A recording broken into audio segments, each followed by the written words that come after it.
नमस्कार दोस्तों, Soni news gallery में आपका स्वागत है। आज है 31 दिसंबर, दिन बुधवार। चलिए न्यूज की ओर चलते हैं फटाफट। अयोध्या में राम मंदिर की दूसरी वर्षगांठ। आज राम मंदिर की दूसरी वर्षगांठ के अवसर पर बहुत समारोह आयोजित किया जा रहा है।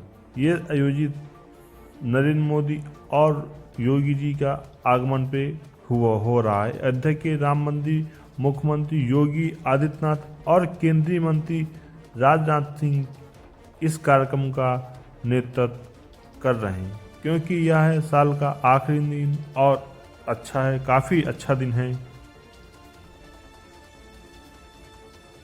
फूड डिलीवरी और कैब हड़ताल। आज 31 दिसंबर स्विगी, जोमैटो, जिप्टो और ब्लिंकिट के साथ डिलीवरी पार्टनर्स के साथ साथ कई कैब ड्राइवरों ने हड़ताल लॉन्च की है, क्योंकि ये फूड डिलीवरी बॉय और जोमैटो ने देश भर में हड़ताल का आह्वान किया है। इससे नए साल की पूर्व संध्या पर ऑनलाइन ऑर्डर और यात्रा सेवा प्रभावित हो सकती हैं, क्योंकि देश भर के हड़ताल में काफ़ी प्रभावित हो सकता है, इसलिए कि काफ़ी दिक्कतें का सामना करना पड़ सकता है।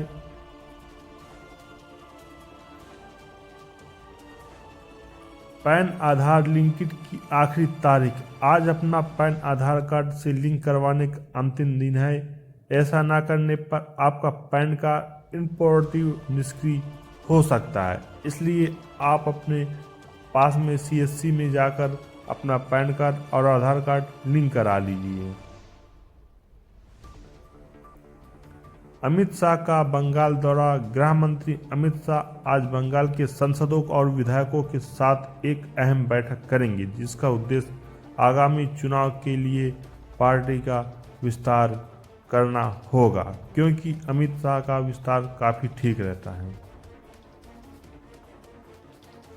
भारत दुनिया की चौथी बड़ी अर्थव्यवस्था। नए साल से पहले भारत के लिए एक बड़ी है कि वह जापान को पीछे छोड़कर दुनिया की चौथी सबसे बड़ी अर्थव्यवस्था बन गई है। ये हम लोगों के लिए काफ़ी आश्चर्यचकित बात है कि हम लोग अर्थव्यवस्था हमारी चौथी में आ गई है। अब बहुत ही जल्द तीसरी नंबर पे आने की प्रयास है। 1 जनवरी से नए नियम। कल से यूपीआई क्रेडिट स्कोर अपडेट और गैस की कीमतों से जुड़े कई नए नियम लागू होने जा रहे हैं, इसलिए ध्यान दें। उत्तर भारत में कड़ाके की ठंड और घना कोहरा छाया हुआ है। दिल्ली, पंजाब और हरियाणा में तापमान 4 डिग्री सेल्सियस तक गिर गया है। नए साल के स्वागत के साथ कुछ इलाकों में हल्की बारिश की संभावना जताई जा रही है। मुंबई और दिल्ली में सुरक्षा के कड़े इंतजाम। नए साल के जश्न को देखते हुए मुंबई पुलिस ने 17,000 से ज़्यादा जवानों को दिल्ली में कांट प्लेस और अन्य प्रमुख बाजारों में ट्रैफिक डायवर्जन को लागू रहेगा।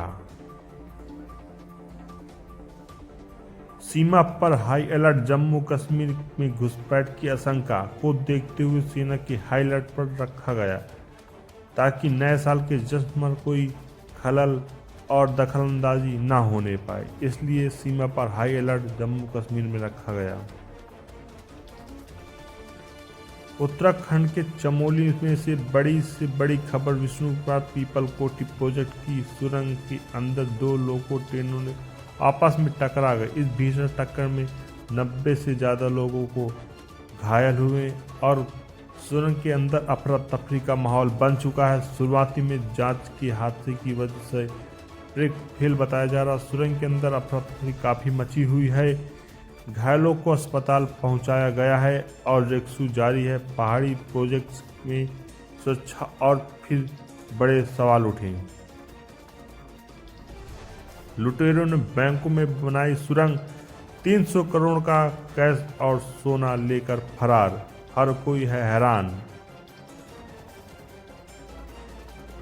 दिल्ली पुलिस ने किया सेल्फ डिफेंस विंटर कैंप का शुभारंभ। स्कूल समेत 4 जगहों में सिखाई जाएगी आत्मरक्षा की तकनीकें। दिल्ली पुलिस की महिला एवं बाल यूनिट की ओर से लगाया गया कैंप महिलाओं को और छात्राओं को प्रैक्टिकल सेल्फ डिफेंस तकनीकी के बारे में बताया जाएगा, क्योंकि सेल्फ डिफेंस काफ़ी ज़रूरी है। औद्योगिक विकास में उत्तराखंड में लगाई छलांग। राज्य गठन के समय उद्योग की संख्या 14,163, वर्तमान में उद्योगों की संख्या 93,887 है। औद्योगिक के विकास के लिए काफ़ी विकास का सफर पिछले 25 वर्षों में उद्योग की संख्या 14,000 से बढ़कर 93,000 के पार पहुंच गई है। कुल निवेश 55.58 हजार करोड़ रुपए का निवेश हो चुका है। ये काफ़ी अच्छी बात है कि हम लोग की रोजगार सृजन 5.91 लाख से अधिक रोजगार के अवसर पैदा हुए हैं। धरातल का प्रकार 1 करोड़ रुपए का निवेशक करार जमीन पर उतरे, जो राज्य से होने वाले पलायन को रोकने की सहायक सिद्ध हो रहे हैं, क्योंकि ये अर्थव्यवस्था के अच्छे अंदाज हो सकते हैं। पुरी जगन्नाथ मंदिर आज रात खुला रहेगा। नए साल के स्वागत के लिए मंदिर में श्रद्धालुओं के लिए रात भर खुला रहेगा।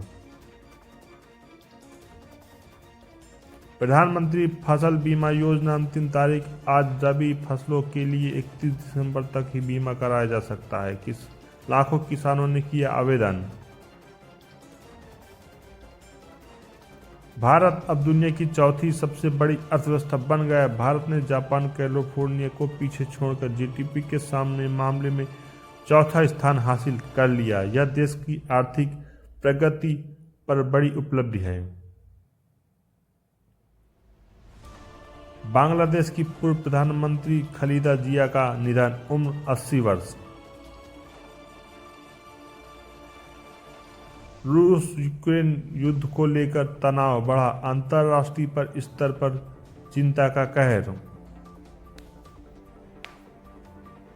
तुर्की में आईएसआईएस के खिलाफ बड़ी कार्रवाई, सैकड़ों संदिग्ध गिरफ्तार। मुजफ्फरपुर पीएनबी फ्रॉड में ईडी के एक्शन 83 लाख जब्त। बैककर्मी में नीतीश समेत आरोपियों को संपत्ति खंगाली जा रही है।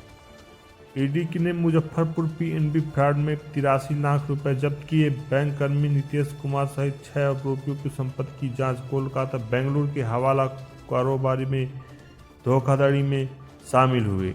ईडी के इस छापे में कोई नहीं बच सकता। आयुष्मान भारत योजना के तहत समस्तीपुर में 70 शहरी हेल्थ एंड वेलनेस खुलेंगे।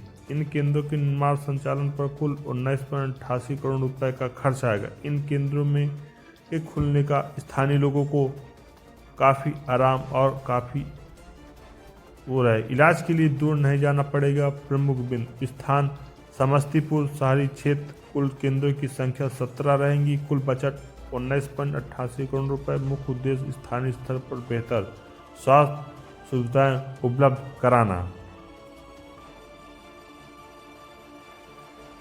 खैरा डाबर चारक और राजीव गांधी कैंसर संस्थान के बीच होगा आपसी समझौता।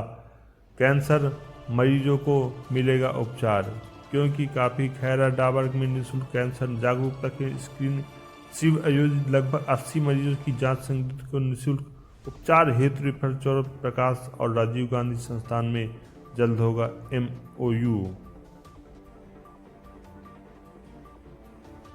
प्रधानमंत्री नरेंद्र मोदी ने रूस के राष्ट्रपति के आवास पर संभावित हमले की खबरों पर गहरी चिंता व्यक्त की। शांति प्रयास जारी रखने की बात कही, क्योंकि उनको काफ़ी मोदी जी को कष्ट हुआ तो उन्होंने ये बात समझाई। ईयर इंटर 2025 प्रधानमंत्री के संदेश का दिखा असर। सतर्कता से साइबर ठगी के मामले घटे। वर्ष 2025 में साइबर ठगी के मामलों में कमी आई। जागरूकता में 27.2 करोड़ रुपए की ठगी रोकी। देहरादून के साइबर एक्सीडेंट सेंटर स्थापित होगा।